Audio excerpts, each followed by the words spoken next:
L'UFC 266 nous a gratifié de très beaux combats, à commencer par le main event entre Volkanovski et Ortega. En ce qui concerne Nick Diaz, on est en droit de se demander s'il avait vraiment envie d'être présent dans un octogone.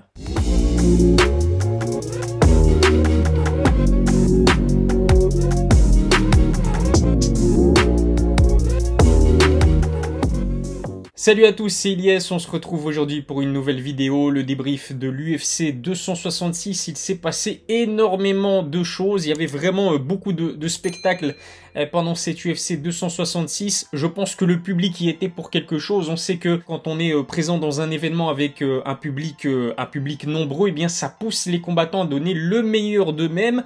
C'était vraiment le cas hier soir à Las Vegas, puisqu'on a eu droit à quelques très belles affiches, dont notamment le main event entre Volkanovski et Ortega, qui était tout simplement exceptionnel. Avant de parler du combat au sommet chez les featherweight, je vous propose de revenir sur le rematch entre Nick Diaz et Robbie Lawler, un rematch qui a eu lieu 17 années après le premier combat. Nick Diaz n'avait plus foulé l'octogone de l'UFC depuis 6 ans, et on pouvait se poser des questions sur sa motivation à faire son retour à l'UFC, tout simplement. 38 ans, il a tout gagné, champion du Strikeforce, une légende vivante, j'ai envie de dire, de l'UFC. Pourquoi faire un retour, surtout face à un Robbie Lawler qui l'a battu il y a 17 ans? En interview d'avant-combat, je sais pas si vous avez eu l'occasion de voir ça, mais Nick Diaz montrait clairement des signes de fatigue, des signes de manque d'intérêt très clairement à combattre. Je pense que la seule raison pour laquelle il est revenu, c'est très certainement pour l'argent, ce qui n'est pas,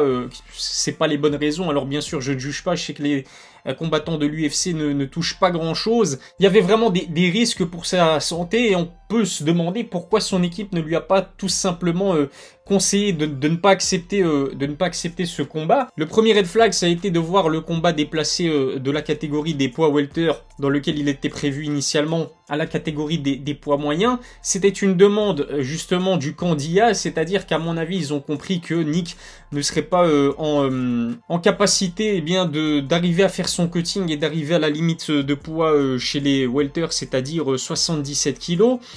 Beaucoup de rumeurs entouraient également la condition physique de Nick Diaz. Ce sont, encore une fois, j'insiste là-dessus, des rumeurs, mais j'ai envie de dire, il n'y a pas de fumée sans feu.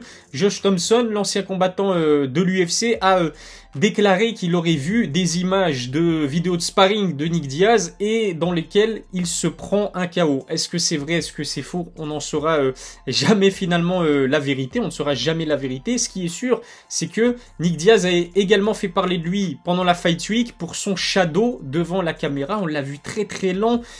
Et encore une fois, on sentait très clairement qu'il n'avait pas vraiment l'envie, la passion, le feu n'était plus en lui. Malgré tout ce que j'ai dit, il a quand même réalisé une prestation assez encourageante, assez courageuse surtout. Dans les premières secondes, il y a eu quand même pas mal de difficultés à dealer avec le rythme et la pression imposée par Robbie Lawler, mais je lui donne le premier round. On a vu que sa boxe était toujours bien en place, bien sûr pas académique.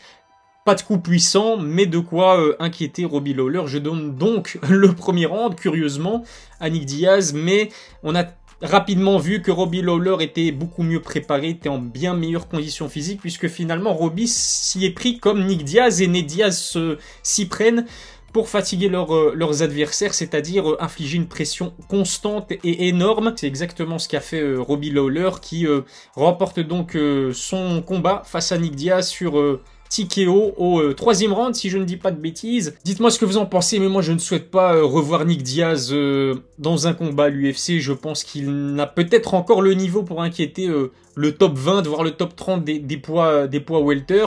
Encore faut-il qu'il réussisse son cutting, encore faut-il qu'il ait vraiment l'envie de performer. Je vous propose maintenant de parler du combat principal entre Volkanovski et Ortega. C'était un véritable feu d'artifice, on ne s'est pas ennuyé du premier au 5e round. Les deux hommes ont prouvé une chose, ce sont des guerriers. Alors déjà Volkanovski qui échappe à 3 tentatives de soumission très dangereuses sans jamais donner le sentiment qu'il allait abandonner, qu'il allait taper ou qu'il allait s'endormir parce que c'était vraiment très serré. Hein. Les guillotines de Brian Ortega étaient très serrées et Dieu seul sait à quel point Brian Ortega est un excellent pratiquant de Jiu-Jitsu. Mais on connaît Volkanovski, on a eu l'occasion de le voir notamment sur ses 2 combats face à Max Holloway. C'est un combattant, c'est un diesel en fait. Il commence progressivement à trouver son rythme, plus le combat commence bien à tirer en longueur. Dans les 2 premiers rounds, il n'est pas le plus performant et l'ascendant physique, Volkanovski a commencé à le prendre à partir du 3e round. Il a vraiment une condition physique exceptionnelle et c'est son grand endpoint qui a infligé le plus de dégâts à Brian Ortega. Je pense que c'était au 3e voire au 4e round. À la fin, eh bien, Brian Ortega était à 2 doigts vraiment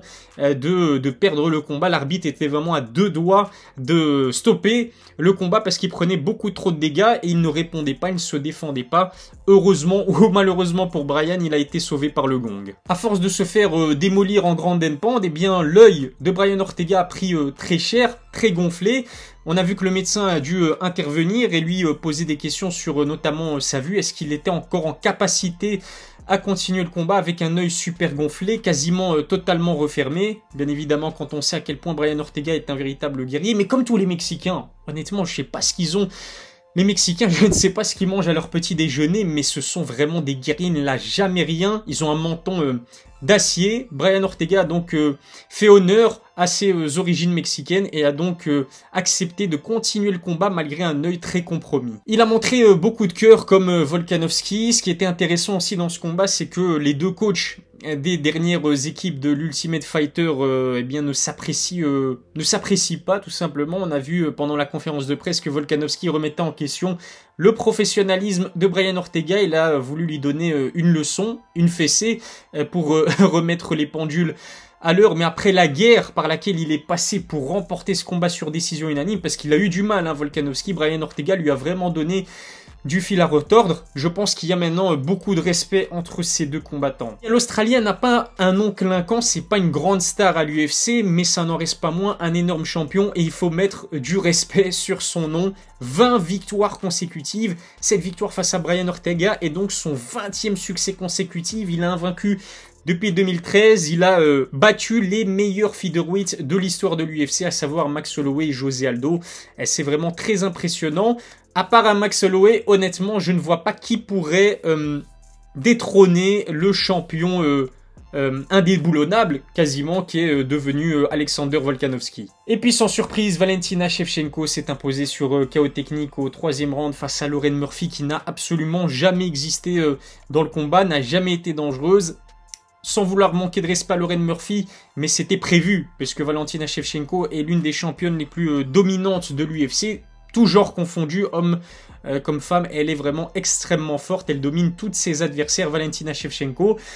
À part une montée en catégorie et une trilogie face à Amanda Nunes, je ne vois pas quel défi elle aurait encore à relever dans sa catégorie. Voilà ce que je pouvais dire de cette UFC 266 exceptionnelle. N'oubliez pas de vous abonner à ma chaîne YouTube, à lâcher un pouce bleu si cette vidéo vous a plu. La soirée a été très longue puisqu'en même temps j'ai fait le débrief du combat entre Anthony Joshua et Usyk pour les amateurs de boxe. Si vous n'avez pas encore vu la vidéo, elle s'affiche en haut à droite de l'écran. Je vais aller me reposer un petit peu. Je vous souhaite de passer un excellent dimanche. On se retrouve bien évidemment très vite pour une nouvelle vidéo. D'ici là, prenez soin de vous.